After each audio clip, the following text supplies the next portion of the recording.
Please like this video and subscribe to my channel. It really helps me out. Nestled in the rolling hills near Sulphur, Oklahoma, the Chickasaw National Recreation Area welcomes visitors with a blend of natural beauty and cultural heritage.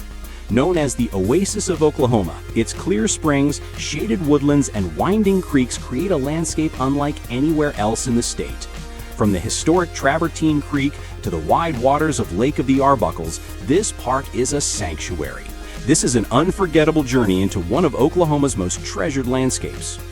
Arriving at the Chickasaw National Recreation Area, I first made my way to the Visitor Center, a perfect starting point for any adventure here. The staff were welcoming and eager to share maps, trail guides, and insider tips on the best spots to explore, from scenic springs to hidden hiking paths. The Visitor Center is a striking building, with a surprise beneath it. The center isn't just perched on the edge of the park. It's actually built over a natural stream that flows directly underneath the structure. As you step inside, you can hear the gentle sound of water moving below, a reminder that this place is deeply tied to the springs and waterways that define the park. Stepping inside the Nature Center, the story of the Chickasaw lands comes alive. Static displays line the walls, fossils, minerals, and historic artifacts that trace the deep history of this region. Panels and dioramas reveal the geology, wildlife, and cultural heritage that shaped the park. Then, in the live exhibits, the experience shifts from past to present. Aquariums shimmer with native fish. Terrariums showcase reptiles and amphibians, and interactive displays invite you to touch, listen, and learn. It's a must-visit place before you wander around the rest of this park. Spend some time watching the honeybees and see what happens inside a hive, something you would not normally see in nature.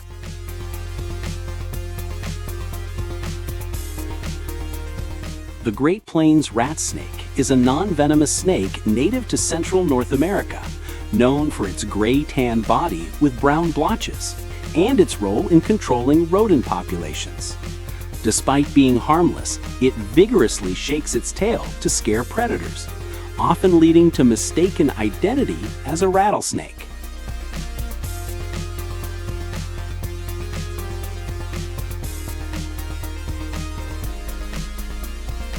The bull snake is one of the largest non-venomous snakes in North America, a powerful constrictor that can reach lengths of up to 8 feet.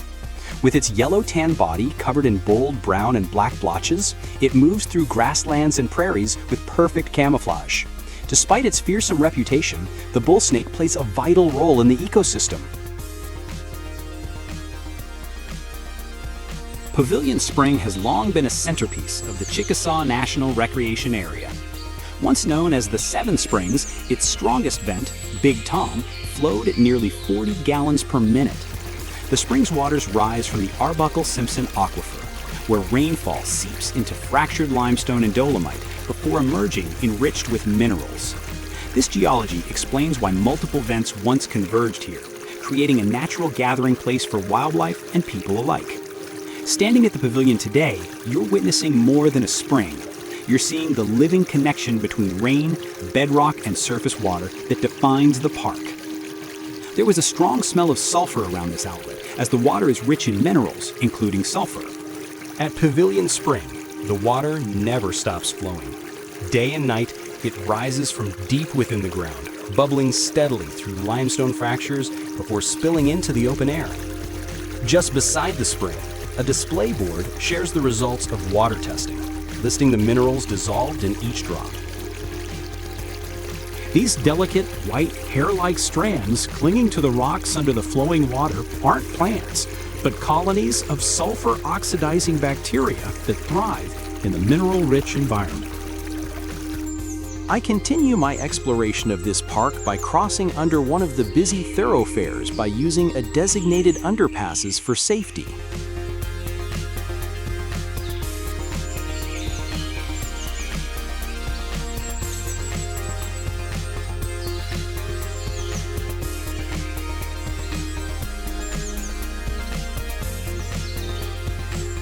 you can see more of the sulfur-oxidizing bacteria in this water flow near the underpass.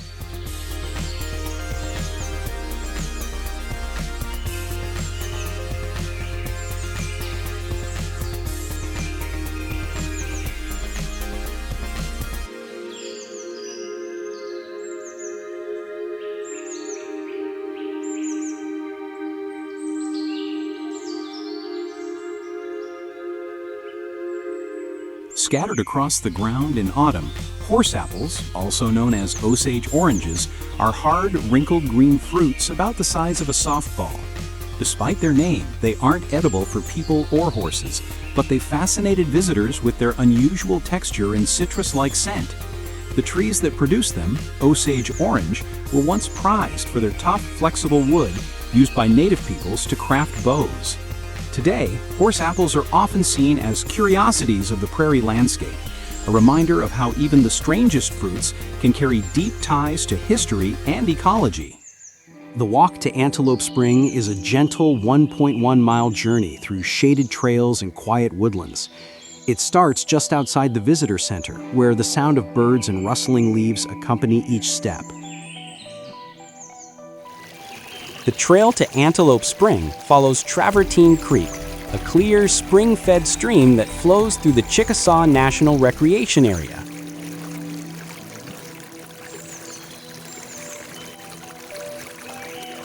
Watching the fast flow of this stream is more than just a scenic moment.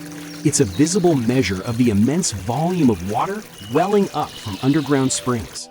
Each ripple and current is powered by rainfall that has seeped deep into the Arbuckle Simpson aquifer, filtered through layers of fractured limestone and dolomite, and then forced back to the surface under natural pressure. The steady, vigorous flow tells the story of a hidden world beneath our feet, where geology and groundwater interact to create a constant, life-sustaining supply.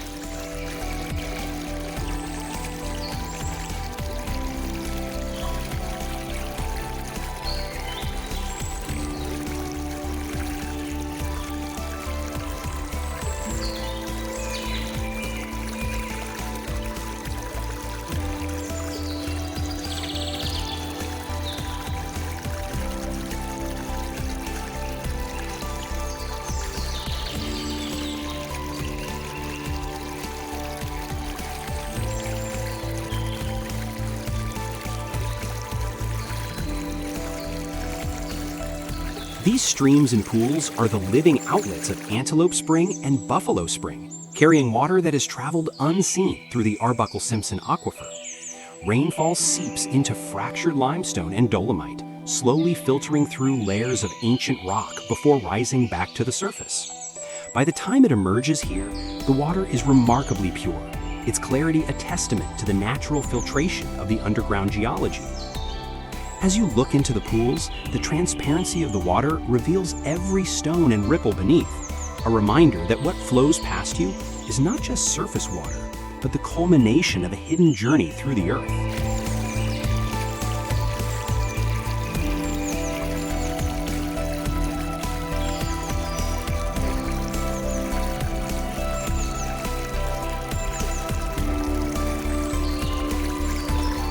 Arriving at Antelope Spring, the sound reaches you before the sight, a steady roar of water forcing its way to the surface. Beneath the limestone rocks, the underground aquifer releases its pressure, sending a tremendous flow gushing outward in a clear, powerful stream. The water bursts forth with such force that it is a reminder of the hidden reservoirs deep below the Arbuckle Mountains. Standing at the outlet, you can see how the spring carves its way into pools and creeks.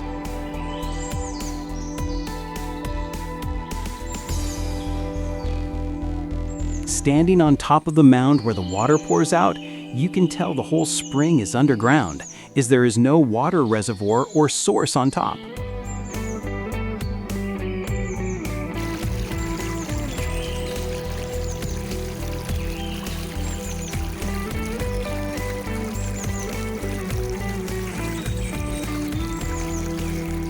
I decided to taste the water since it's said to be potable. Leaning down to the outlet, I filled my hands and took a sip. The water was cool, crisp, and refreshing, its clarity a testament to the underground journey through limestone and dolomite.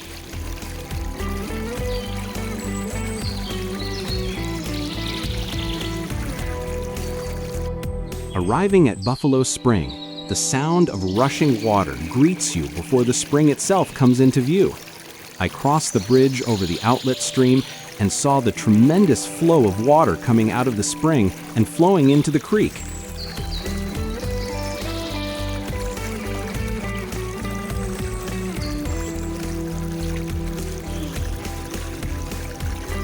At Buffalo Spring, you're immediately drawn to its circular stone structure, an elegant ring built to frame the source.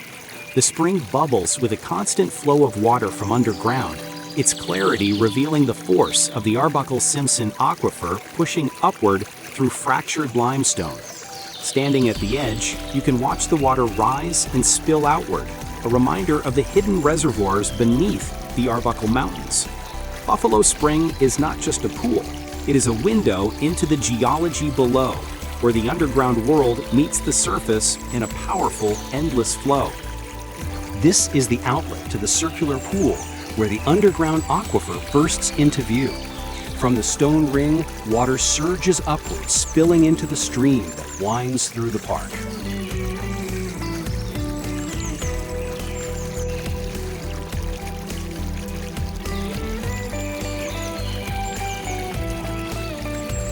Watching the bubbles rise from underground was truly mesmerizing. Trapped gases welled up along with the water, shimmering as they broke the surface in delicate bursts. I watched from the edge of the circular pool for a long time, captivated by the streams of bubbles rising from different points beneath the stone ring. Each plume seemed to mark a hidden vent, a secret passageway from the aquifer below. This is a view looking across the top of the pool toward the outlet.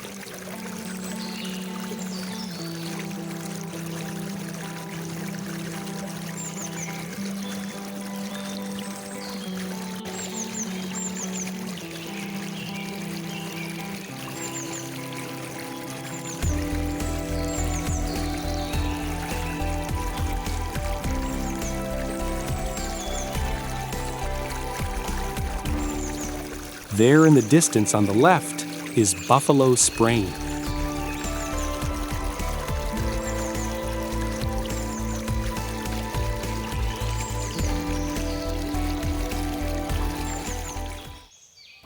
On my way to my next stop, which was Little Niagara Falls, I came across a tree trunk where paper-thin, scalloped-shaped fungi spread like tiny shells.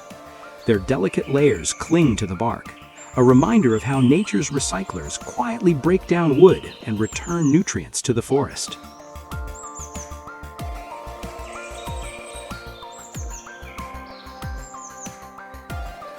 Here are a few other botanical items of interest along the way.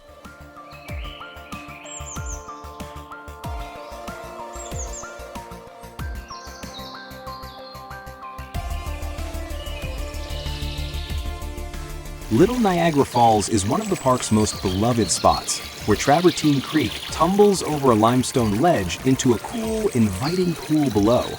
The cascade may be modest in height, but its energy is captivating. The water rushing clear and strong, fed by the constant flow of Antelope and Buffalo Springs. Visitors gather here to watch the sparkling curtain of water, to wade in the refreshing shallows, or simply to listen to the roar that echoes through the trees. Standing at Little Niagara, you feel the cool mist on your face and the rhythm of water carving its way through stone.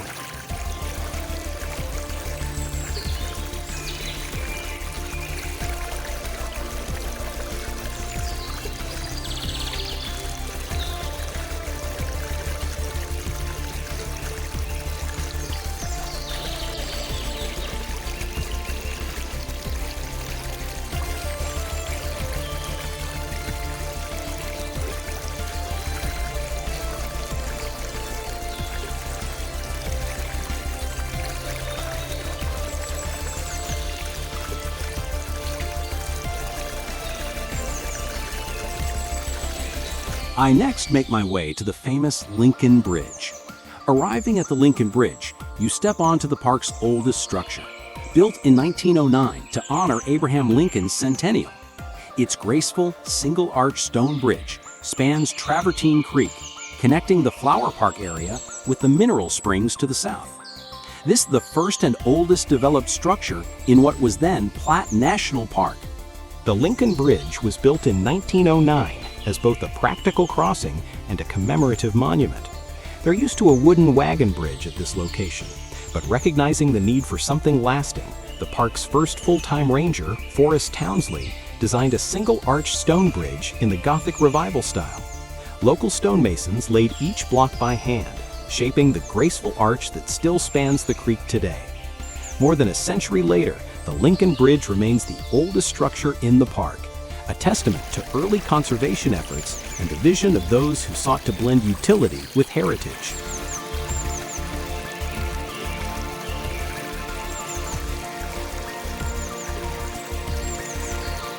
I next make my way to Vendome Spring. Arriving at Vendome Spring, you're greeted by the sight of water surging with remarkable force from deep underground. The spring gushes into a circular stone basin, its flow so powerful that it immediately spills outward into Travertine Creek. Standing nearby, you can hear the constant rush and feel the cool mist rising from the outlet. This is a dramatic upwelling, a reminder of the immense aquifer hidden beneath the Arbuckle Mountains. Vendome Spring has long been a gathering place, once celebrated for its mineral waters and believed to hold healing qualities. Today, visitors still marvel at its clarity and strength, an unstoppable torrent. To see Vendome is to witness the Earth's hidden underground geology in a spectacular manner. This is a must-see place in this huge park. From the concrete base, a lone pipe rises, plain, unadorned, yet extraordinary. Through this humble opening, the hidden aquifer below sends cool, mineral-rich water rushing upwards with such force that it takes another 6 feet before the water loses its momentum. While watching this natural spectacle, a local woman appeared and filled 2 plastic bottles with this mineral-rich water. In talking with this woman, she related that she comes 2 to 3 times a week to fill her plastic bottles and uses this water for drinking.